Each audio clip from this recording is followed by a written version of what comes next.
सभी का यीशु मसीह के वचनों में स्वागत है। परमेश्वर सभी की मनोकामनाओं को पूर्ण करे और उन्हें आशीष दे।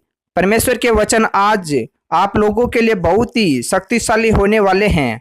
परमेश्वर के वचन आप लोगों को बताने वाले हैं कि परमेश्वर हमारे जीवन के हर मनोकामनाओं को पूर्ण किस प्रकार से करता है और परमेश्वर हमें वचनों के द्वारा क्या बताता है और परमेश्वर हमें किस ओर ले जाना चाहता है और परमेश्वर हमारे जीवन को किस प्रकार से बदलने वाला है। तो हम वचनों के द्वारा सीखते हैं और वचनों को हम समझते हैं। तो वचनों को स्टार्ट करने से पहले जितने भी व्यक्ति हमारे यूट्यूब चैनल पर पहली बार है या नए हैं तो इस चैनल को एक बार सब्सक्राइब कर ले और वीडियो को लाइक कर दे, जिससे कि समय समय पर आप लोगों को प्रभु यीशु मसीह के वचन मिलते रहे। क्योंकि मैं रोज प्रभु यीशु मसीह के वचन लेके आता हूँ, तो आप उन्हें रोज सुना करें और उन्हें समझा करें कि परमेश्वर के वचन आप लोगों को क्या कहना चाहते हैं। तो चलो हम प्रभु यीशु मसीह के वचनों को स्टार्ट करते हैं।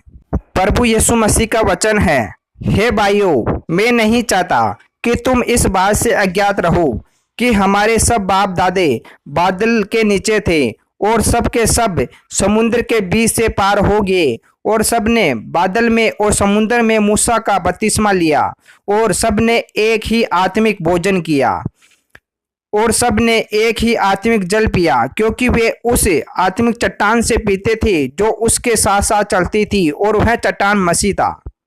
तो इन वचनों को क्या अर्थ है? इन वचनों का अर्थ है कि परमेश्वर हमें कहना चाहता है कि जितने भी व्यक्ति थे जो सभी इस बादलों के नीचे रहते हैं, यानी कि सृष्टि पर रहते हैं, और सभी व्यक्तियों ने उस समुद्र से उस जल से बपतिस्मा लिया और अपने शरीर को पवित्र किया। तो इसी प्रकार परमेश्वर उनसे कहता है कि जिन व्यक्तियों ने बादलों के नीचे रहते हुए और जिन्होंने समुद्र से बपतिस्मा लिया था, क्यों समुद्र के जल से, तो उनके लिए परमेश्वर कहता है कि जिन व्यक्तियों ने समुद्र से बपतिस्मा लिया, मैं उनको आत्मिक से उन्हें बपतिस्मा देता हूँ, यानी उन्हें आत्मा से बपतिस्मा देता हूँ कि वह आत्मा से पवित्र हो जाए। तो इसलिए परमेश्वर कहना चाहता है कि जिन व्यक्तियों ने बपतिस्मा लिया वह एक जगह बैठकर परमेश्वर का भोजन खाया, परमेश्वर का दाग मधु पिया और पवित्र हुए।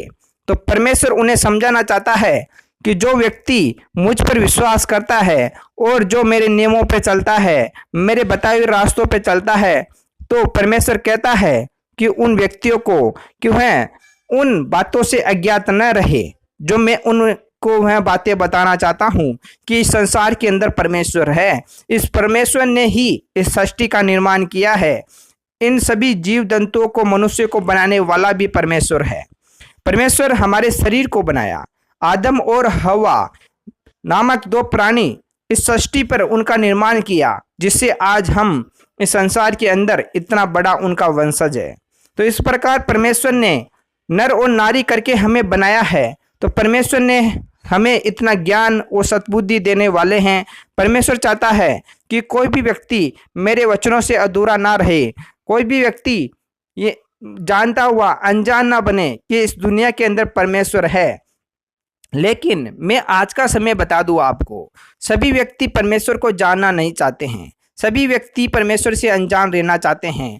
कोई भी व्यक्ति परमेश्वर के नियमों पर नहीं चलना चाहता है, क्योंकि परमेश्वर के नियमों पर चलना बहुत ही कठिन होता है और हर व्यक्ति के हाथ में नहीं कि वह परमेश्वर के नियमों पर चल सके। कोई भी व्यक्ति प्रार्थना में समय से नहीं आ सकता, कोई भी व्यक्ति रोज प्रार्थना नहीं कर सकता, परमेश्वर के वचनों को नहीं समझ सकता। क्यों नहीं समझता सकता? क्योंकि वह परमेश्वर की प्रार्थना में रोज नहीं आता है, ना ही परमेश्वर के वचनों को रोज सुनता है। जो व्यक्ति परमेश्वर की नियत प्रार्थना करता है उसे ही परमेश्वर आशीष देता है, परमेश्वर उस पर ही अपना ध्यान देता है। परमेश्वर चाहता है कि इसके शरीर में जो कमी है, वीकनेसता है, वह यहोवा ही दूर करने वाला है। तो इसी प्रकार जब हम परमेश्वर की प्रार्थना को रोज नहीं करेंगे, परमेश्वर के वचनों को रोज नहीं समझेंगे, तो परमेश्वर भी हमारी ओर ध्यान नहीं देगा। जब तक परमेश्वर हमारी तरफ ध्यान नहीं देगा तब तक हमारे जीवन का कुछ भी मोल नहीं है, हमारा जीवन व्यर्थ है। तो इसलिए परमेश्वर की नज़रें हम पर होनी चाहिए और परमेश्वर रोज हमें देखना चाहिए। जब भी हम कोई भी हमारे से कुछ भी अहित हो जाता है तो उसका दंड हमें तुरंत मिलता है। तो इसका मतलब समझ जाना कि आपके साथ परमेश्वर है, क्योंकि परमेश्वर चाहता है कि आप ऐसा कोई कार्य मत करो जिससे कि आपको नुकसान हो और उसका दंड आपको बहुत भारी चुकाना पड़े। इस कारण परमेश्वर ने आपको वह सीख दी है। तो इस प्रकार हम अपने जीवन को बदलते हुए आगे बढ़ सकते हैं। तो इसलिए परमेश्वर हमें समझाना चाहता है उन बातों से भी, जो परमेश्वर का सुसमाचार हमारे लिए बहुत जरूरी है। और परमेश्वर के वचन जो हम लोगों को सुनाते हैं, परमेश्वर के वचनों को जो हम लोगों को बताते हैं कि परमेश्वर के वचन में ये लिखा हुआ है, परमेश्वर हमें ये कहना चाहता है, परमेश्वर हमें इस ओर ले जाना चाहता है। तो इस प्रकार, तो अगर हम परमेश्वर के वचनों का सही अर्थ नहीं जानते हैं और हम परमेश्वर के वचनों का गलत अर्थ किसी को बताते हैं, तो परमेश्वर हमें उस वचनों का भी दंड देता है। तो इसलिए हमें परमेश्वर के वचनों को सही ढंग से समझे, फिर परमेश्वर के वचनों को किसी भी व्यक्ति को सही ढंग से बताए, जिससे कि वचनों का अर्थ सही निकले और सभी व्यक्तियों को वचनों का अर्थ सही ढंग से समझ में आए। अगर हम परमेश्वर के वचनों को यूं ही व्यर्थ समझकर और उनको यूं ही बताते रहेंगे, तो परमेश्वर हमें बहुत बड़ा दंड देने वाला है। तो इसलिए परमेश्वर कहता है कि मैंने सभी को आत्मिक जल पिलाया है, और क्योंकि वे उस आत्मिक चट्टान से पीते थे जो उसके साथ साथ चलती थी, वह चट्टान मसीह था। तो इस कारण परमेश्वर ने सभी को वह जल पिला दिया। उसने परमेश्वर का वह ज्ञान दे दिया जो हर व्यक्ति को चाहिए था। पिलाने से मतलब है कि जिस व्यक्ति के अंदर ज्ञान का संचार नहीं होता है, वह सुनसान चीज होती है। अगर उसके अंदर ज्ञान का संचार होगा, तभी उनके अंदर परमेश्वर का निवास स्थान होगा। तो इस प्रकार परमेश्वर उन्हें समझाना चाहता है।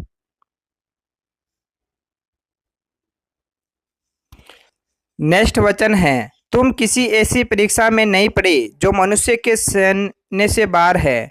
वह परमेश्वर सच्चा है, वह तुम्हें सामर्थ्य से बाहर परीक्षा में नहीं पड़ने देगा, वरन परीक्षा के साथ निकास भी करेगा कि तुम सह सको।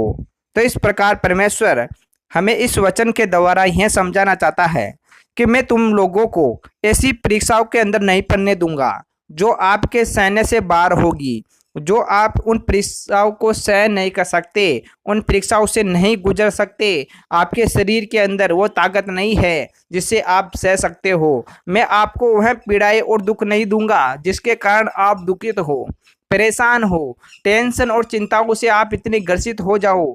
ऐसा मैं आपके साथ नहीं करूंगा। परमेश्वर हमारे साथ बहुत ही विलंबता से, सहनशीलता से हमारे साथ पेश आता है। परमेश्वर चाहता है कि कितना भी व्यक्ति अधर्मी क्यों ना हो, सभी व्यक्तियों पर वह विलंब से क्रोध करता है। क्यों करता है? कि वह व्यक्ति सुधर जाए, सही मार्ग पर आ जाए। लेकिन कई व्यक्ति है जो बुरा कार्य करते रहते हैं, लेकिन फिर भी परमेश्वर के सही रास्ते पे नहीं आते हैं। क्यों नहीं आते हैं? क्योंकि वह बिगड़ चुके हैं।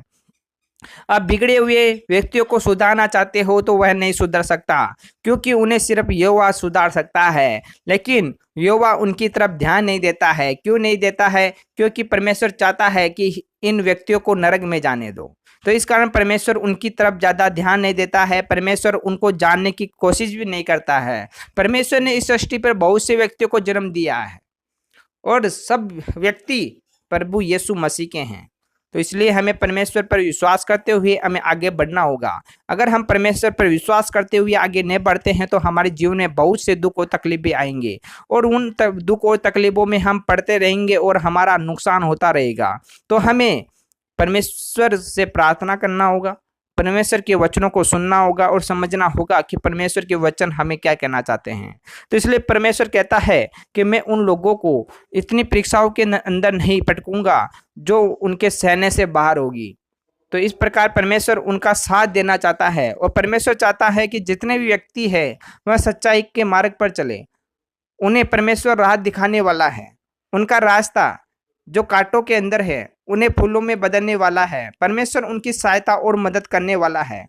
परमेश्वर चाहता है कि हर मनुष्य के सामने ऐसी मुसीबतें न आए, लेकिन जब हम मुसीबतों के अंदर खुद ही पड़ जाते हैं, क्योंकि हम शैतान को हमारे घर के अंदर निवास स्थान दे देते हैं।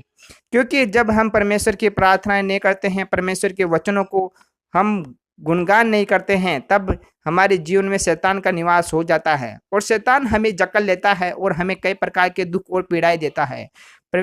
शैतान हमें सताना चाहता है और परेशान करना चाहता है, जिस कारण हमें कई प्रकार की मुसीबतों का सामना करना पड़ता है, और हम उन मुसीबतों के अंदर जकड़े हुए रहते हैं और हम परमेश्वर को भूल जाते हैं और परमेश्वर से भटक जाते हैं। इस कारण हमारे जीवन में वो परेशानियां आ जाती है। लेकिन जब शैतान हमारे से कुछ पल के लिए दूर हो जाता है तो उस समय यहोवा का आशीष हमें मिलता है और परमेश्वर कहता है कि तू प्रार्थना में आ, जिससे कि तेरे यह दुख और तकलीफ चले जाए। लेकिन उन बातों को हम नहीं समझते हैं और फिर वापस उस शैतान के राह के अंदर चले जाते हैं। तो इस कारण हम कभी परमेश्वर के पास नहीं पहुंच पाते हैं और हम अंधविश्वास की दुनिया के अंदर भटकते रहते हैं और सांसारिक मोह माया में फंस जाते हैं। तो इसलिए हमें अगर सही रहना है, परीक्षाओं के अंदर नहीं पड़ना है, हमारे जीवन को अच्छा चलाना है, तो हमें परमेश्वर की रोज प्रार्थना करना होगा, परमेश्वर के वचनों में आना होगा, परमेश्वर के वचनों को समझना होगा। अगर परमेश्वर के वचनों को हम रोज समझते हैं, परमेश्वर की प्रार्थना में रोज आते हैं, तो हमारे जीवन में किसी प्रकार का दुख और तकलीफ नहीं आएगा। तो इसलिए परमेश्वर के वचनों को हम यहाँ पर ही समाप्त करते हैं।